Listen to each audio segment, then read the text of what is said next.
There is a new passenger train aiming to connect cities across Florida. This is your latest look at the development of the Brightline.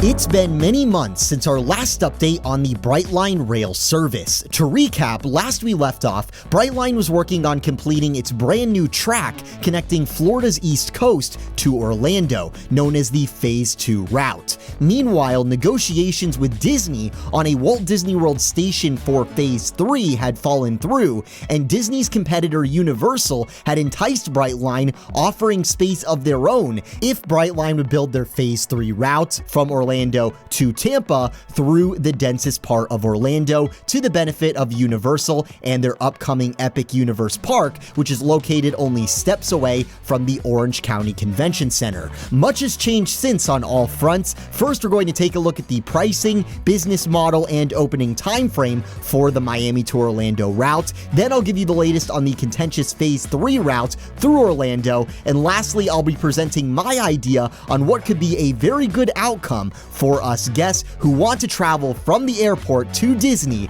via high-speed rail. To begin, let's see what's happening on that Phase 2 route from Miami to Orlando.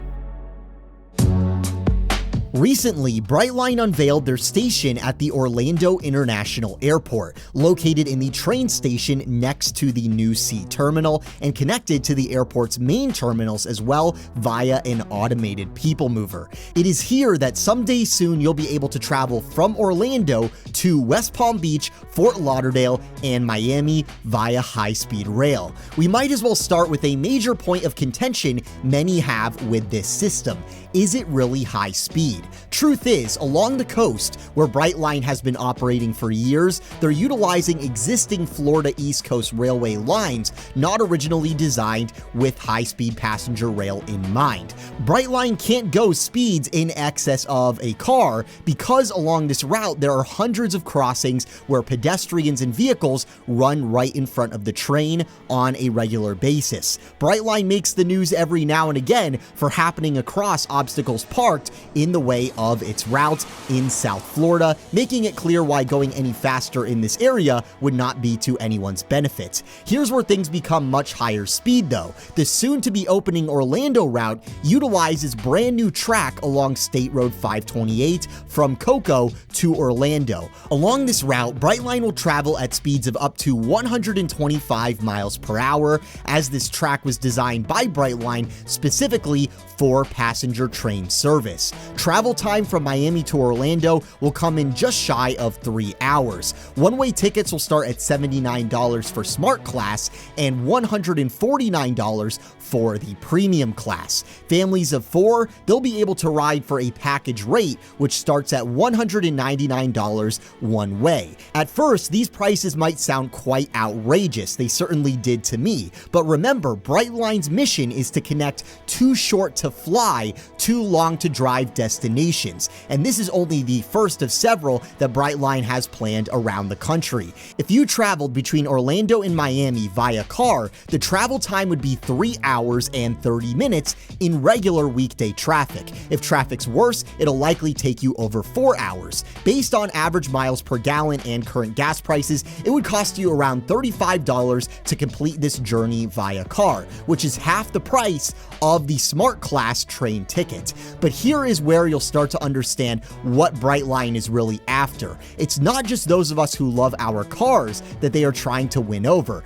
Brightline is primarily after business travelers who can benefit from a fully networked, very clean, futuristic, and professional work environment on the train, something that you can't enjoy from the back of a car. Brightline has already found a huge audience with lawyers, paralegals, and the sort doing all sorts of business while traveling city to city in South Florida. Think about that audience and how they normally, on a routine basis, travel between Miami and Orlando. Do they go via car? In many cases, no. They take a plane. And it may shock you to realize that the short-haul flights between these destinations, they are prohibitively expensive and not a lot of fun. Going on Google Flights to compare a one-way Orlando to Miami flight in economy to the Smart Class, which is Brightline's economy, the Brightline ticket serving the exact same objective, objective, you'll see all of a sudden those Brightline tickets have become much more competitive. These short-haul flights, surprisingly, they book up completely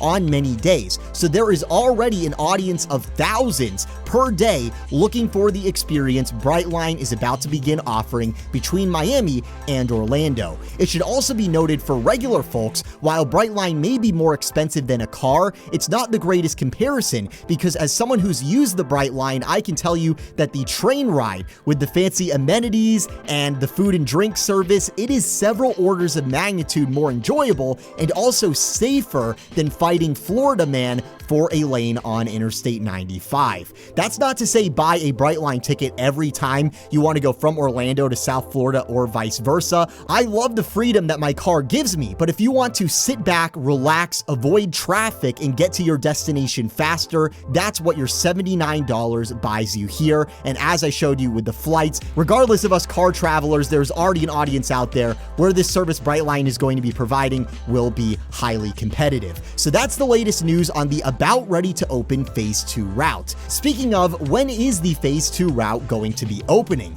At the unveiling of the Orlando station, Brightline CEO said it'll be opening this summer, and tickets are going on sale right now. This is leading many rail fans to speculate that we could be no more than a month away from the Phase 2 route opening. This, however, is not the case. According to our sources at Brightline, we are likely looking at a lead up to Labor Day beginning of regular operations for the Orlando line. The reason we don't have an exact date and why Brightline can't say for sure is that it is all reliant on the completion of track work, 20 miles of which is still ongoing, and approval from the Federal Rail Administration. Brightline is already qualifying trains on the route at speeds of up to 130 miles per hour, as you can see here, but running passengers along the route will require federal approval, which adds a bit of uncertainty on exactly when the line will become operational.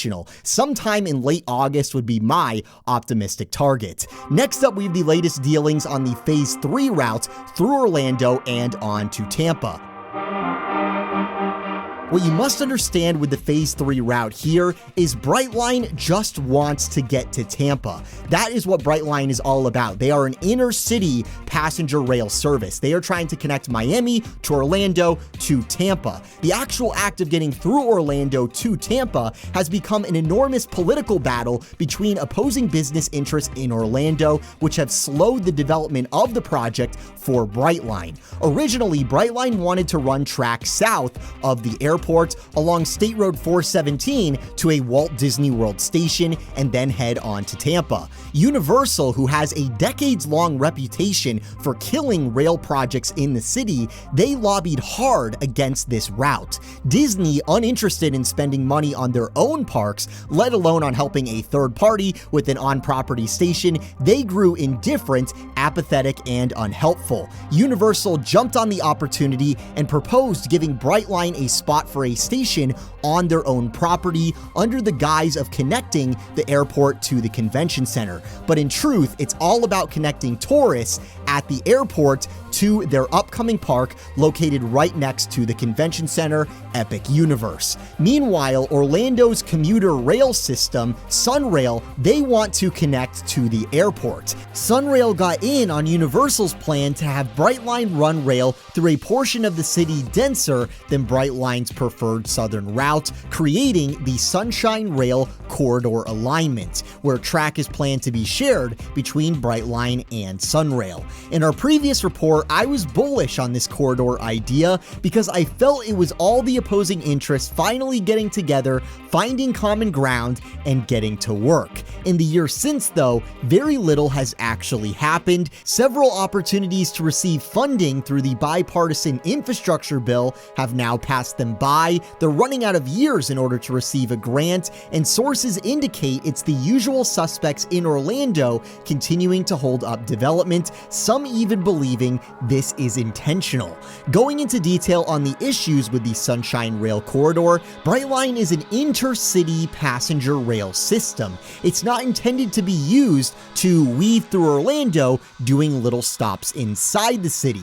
Remember, the purpose of high-speed rail is to connect city to city. A Universal fan may be saying, wait a second, Brayden, you were all on board with this plan when it was a Disney station though. Here's what you must understand. The main reason Brightline wants to stop at Disney between Orlando and Tampa is to save riders the extra 25 minutes they'd lose if they went from Tampa past Disney to the airport and then back to Disney. Remember that existing Orlando stop, the Orlando station we've been talking about, it is located on the far eastern edge of the city. It is not very close to the tourist attractions, which are on the other side of the city. From a Disney station, Universal and all tourist attractions north along I-4 would only be minutes away. Also, the Disney station would be along Brightline's preferred southern route that intentionally avoids the dense tourism corridor. Due to the large amount of development along the I-4 corridor, destinations in that vicinity are most efficiently accessed via car and bus,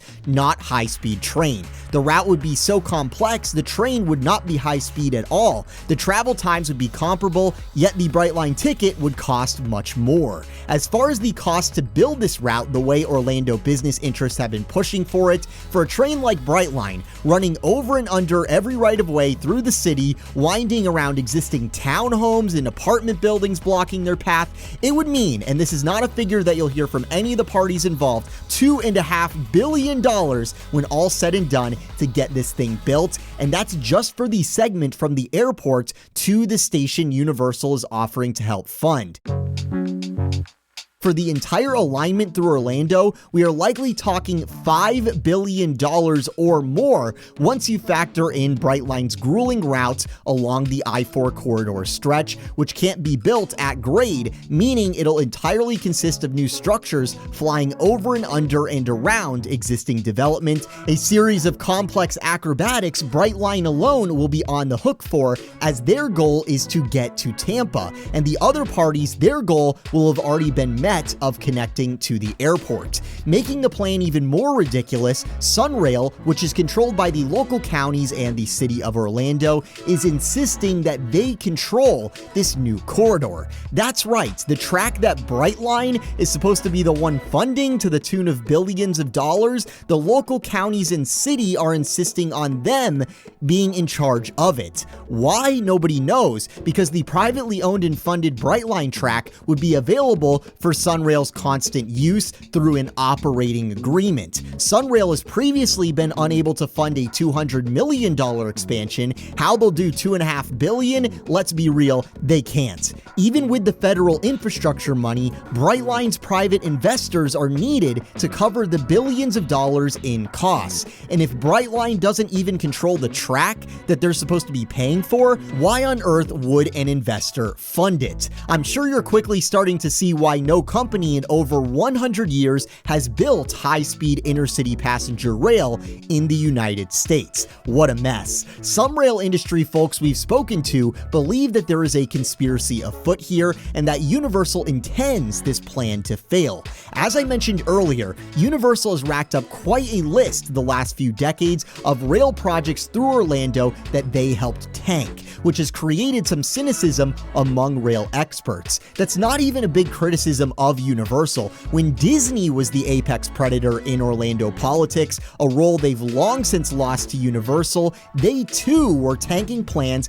to connect their property to the airport via monorail, high-speed train, and so on. Why the Orlando theme park seem to hate rail more than the airlines and car companies will have to be a subject for another video. I will say, personally, I do believe Universal wants a new rail connection between Epic Universe and the airport. Universal has gone so far as to apply for a new community development district where they will be donating their land to a mini Reedy Creek of sorts that can issue bonds to help fund the development of the station site. But as I previously highlighted, after the Epic Universe connection, the other parties involved in the Sunshine Rail corridor lose all interest, leaving Brightline to contend with an extremely complex route from there down I-4 and out of the city, an infrastructure project that'll likely take a decade to develop. Brightline only has to deal with because Orlando business interests and Orlando politicians have been strong-arming Brightline into considering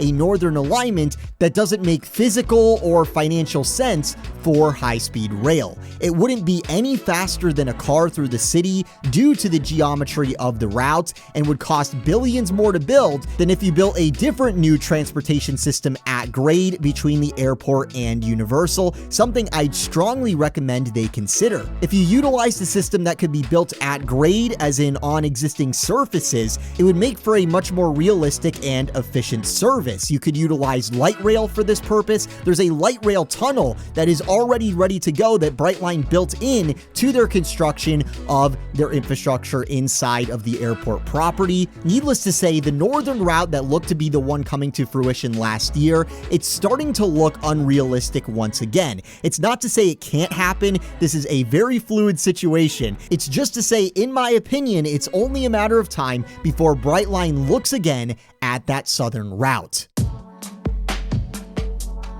So let's say hypothetically the northern route plans fall through and Brightline goes back to that 417 route south of Orlando. It hooks up to I-4 and they finally achieve their real aspiration, which is getting to Tampa. In that case, what about Disney? Last we heard, Disney's out. They no longer have interest in this project and they aren't willing to contribute any resources towards it.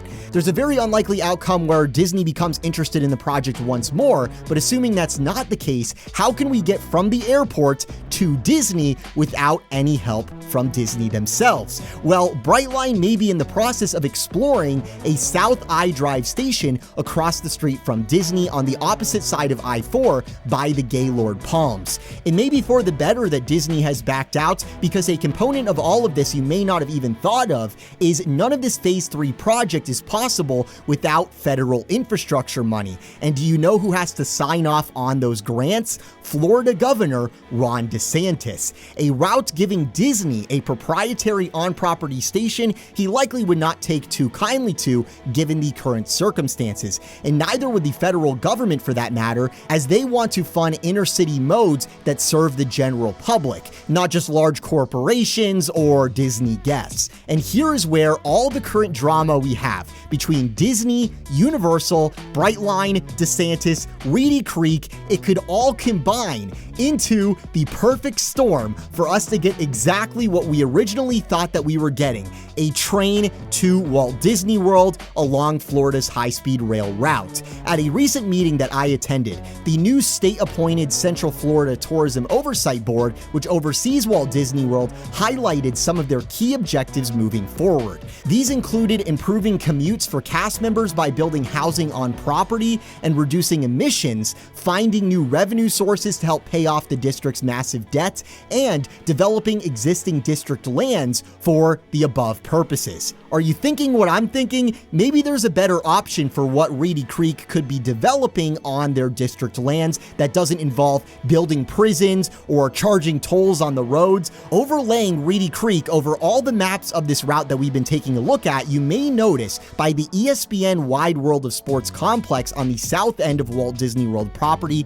there is a perfect spot for a Brightline station, which already lies along Brightline's future I-4 route to Tampa. Here you could have a Walt Disney World intermodal hub for travelers to get between Disney and the airport and all around Florida in style. As far as I know, this is Disney-owned land at the moment, and Disney has no intention of giving us a station. It doesn't seem that they really care about this project. But what if we didn't need Disney in order to get a Disney station? What if there was a new board appointed by the governor who could exercise their powers to acquire land for a high-speed rail station? A group that so far has not been taken very seriously, has done a lot of goofy things, that wants to show that they mean business, find new sources of revenue for the district, exercise their powers against Disney in a way that DeSantis would sign off on wholeheartedly and send for federal infrastructure approval. In a galaxy brain, four-dimensional chess way, here we could have a situation where we could get the exact same Disney station we were originally promised years ago, but in the form of a Reedy Creek station. To my knowledge, nobody has thought of this possibility or proposed it, and it is one that should seriously be looked at by both the new board and Brightline, in my opinion. Even if you don't like the new board, if you leave it up to Disney or Brightline, we are likely looking at a Phase 3 route with no Disney station at all, and maybe not a Universal station either. Universal, it seems like they're overplaying their hand, and Disney, they have no interest in this at all. Also, Brightline, they're not extremely interested in building a station across the street. They might do that as a future project far down the road, well after the Orlando to Tampa route opens, in which case we'll be looking at a situation where a decade from now, we may just have high-speed rail going from the Orlando International Airport straight to Tampa, skipping the tourist area altogether, which would be extremely unfortunate. And as I said earlier, the federal government, they want to fund rail projects that provide service to all, not stations that are proprietary and in favor of one company. Universal knows this. That's why their Epic Universe station is being disguised as a convention center station. Disney's originally planned proprietary Disney Springs station would have ran into similar issues. But if it's one controlled by the local municipality, which is controlled by a state-appointed board, a governing body that was newly made completely independent of Disney, this provides further advantages in securing federal grants to ensure such a configuration and such a Disney station comes to fruition. It would benefit Disney, who would have to do absolutely nothing, and now they'd have local tourists flooding in from the newly connected cities along this route. They would also get paid for any land that Reedy Creek would assume. It would benefit us, the guests, with better transportation options from the airport and cities across Florida. It would look great for Reedy Creek and add a new source of revenue with a new long-term tenant in Brightline, and it would likely get a stamp of approval from both the governor's office and at the federal agencies, ensuring that the project gets funded. Let me know what you guys think about this concept. I know it might all sound a little crazy. Let me know what you guys think about the latest on all of this with the Brightline rail system. Needless to say, it is some pretty contentious stuff as well as some pretty exciting stuff, and I will continue covering all the latest here, so make sure you're subscribed so you don't miss any of it. Thank you all so much for watching. Have a magical day.